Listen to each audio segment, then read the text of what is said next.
It was thought to be a rather ordinary Baroque painting by an unknown disciple of Guido Reni, so its reserve price at a Paris auction house was €6,000. But the Baroque depiction of Moses sold just over a year ago for a staggering €600,000.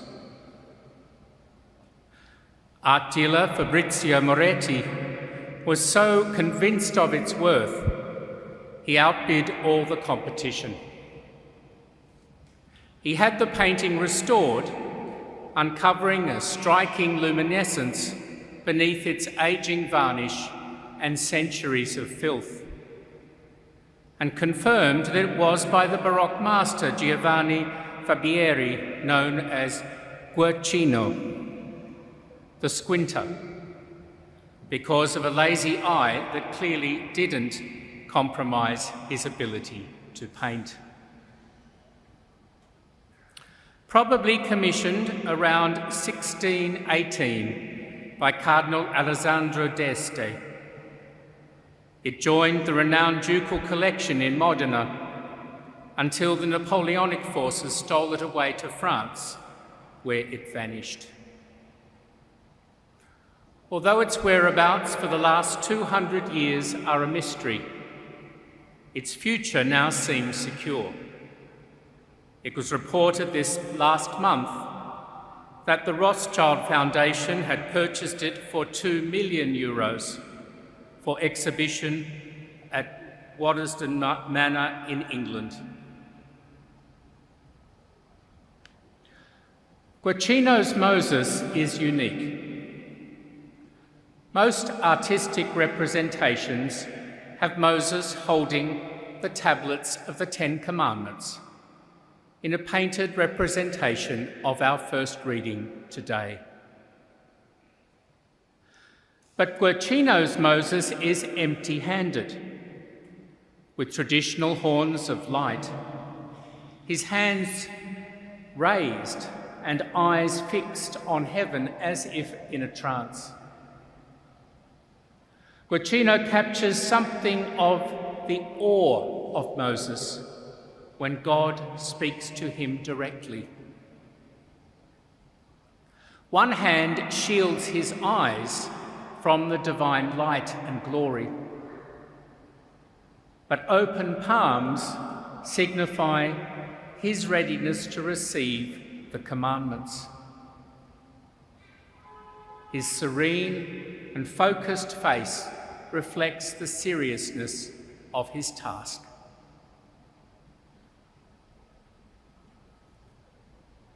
But Moses had to come back down to earth. Descending the mountain, he found the people worshipping a golden calf, turning their back on the God who had just delivered them from bondage in Egypt. In a fit of pique, he smashes the tablets and penances the people. It wasn't the first or last time Moses lost his cool. He often quarrelled with God, with Pharaoh, or with the people. As a youth, he even killed an Egyptian guard after witnessing him beating a Hebrew slave. Put simply, Moses had anger issues. If serene and focused Moses could have unsettling episodes of temper, what are we to make of Jesus' actions in our gospel this morning? Surely the Son of the infinitely patient God would be immune to fits of rage. A few deep breaths and some mindfulness exercises, and he could have composed himself.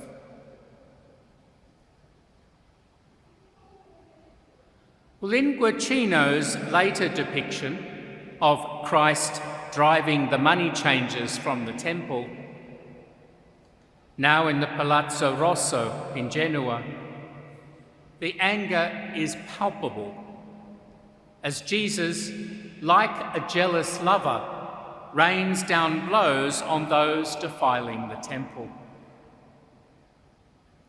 It's not the gentle Jesus, meek and mild, who strokes and consoles us.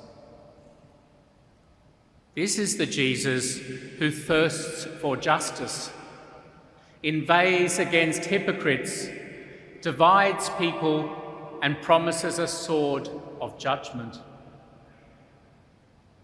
This is the Jesus who engaged in a life and death struggle with Satan and his forces, with sin and disease, infidelity and death. So grave is his indignation that St. John feels he must excuse it, citing the Psalms, "Zeal for your house devours me."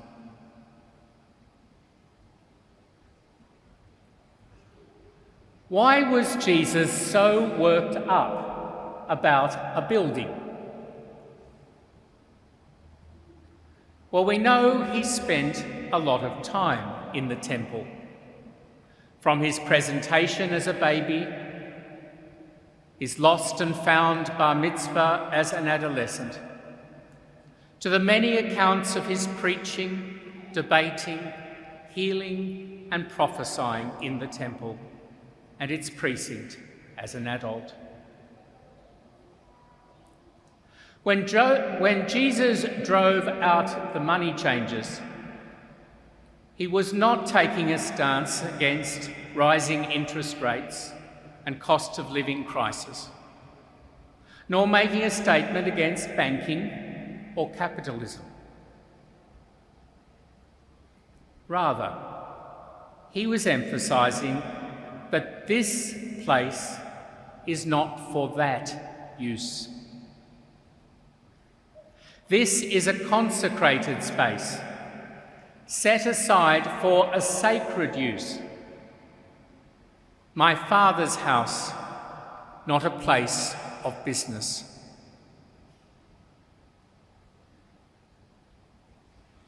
Well, understandably, the religious authorities take umbrage. If one of you runs amok in the cathedral this morning, I'll be calling security myself. They demand proof of Jesus' claim to represent God. He offers Lent and Easter as his answer. Destroy this sanctuary, and in 3 days I will raise it up. It's a mysterious response, and John again feels he must explain. Jesus was speaking about the sanctuary of his body, and it was only when he rose from the dead that we understood. Yet Jesus' death and resurrection doesn't really explain his behaviour in the temple this morning. It's the other way around. What's happening in the temple explains Jesus' death and resurrection. It provoked the determination by the authorities to get rid of him. Now he talks ambiguously, almost interchangeably, about the temple and his body. The destiny of the one hangs on the other. For from now on, the privileged place for God and people to meet will not be in the temple in Jerusalem, but in the risen Christ and his body, the church. He is the new sanctuary, replacing the old one he loved so well. On Good Friday, the veil of the temple will be rent asunder. And on Easter Day, the new temple will rise from the abandoned cloths.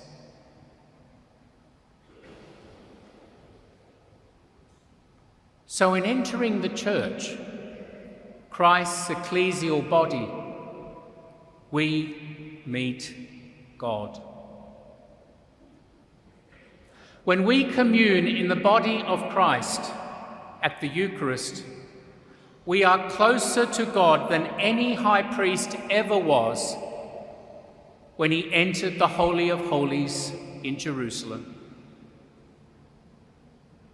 Christ makes us temples too.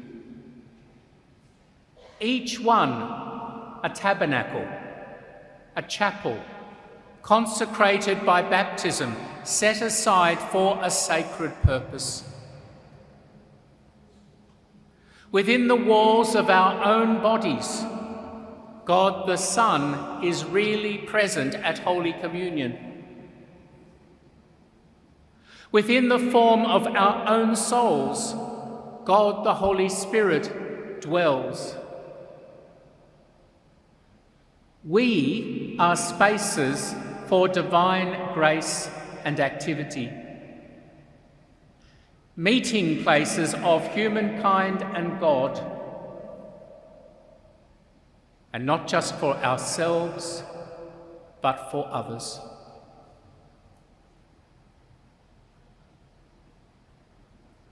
Christ returns every Lent to cleanse the temple of our hearts, to chase out the sin and sloth,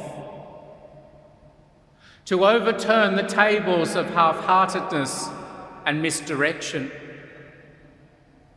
to entrust again the 10 Commandments to hands open like Guercino's Moses, and to absolve us for the times we failed to abide by them.